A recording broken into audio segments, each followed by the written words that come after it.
Engkau yang mengampuni, Engkau yang memaafkan, Engkau Allah.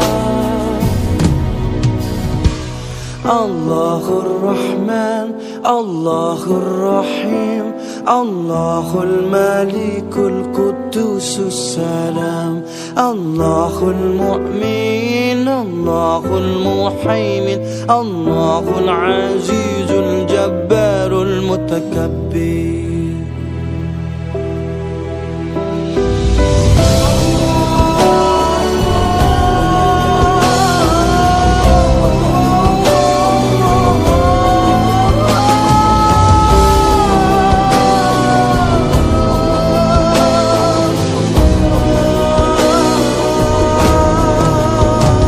Allahur Rahman, Allahur Rahim.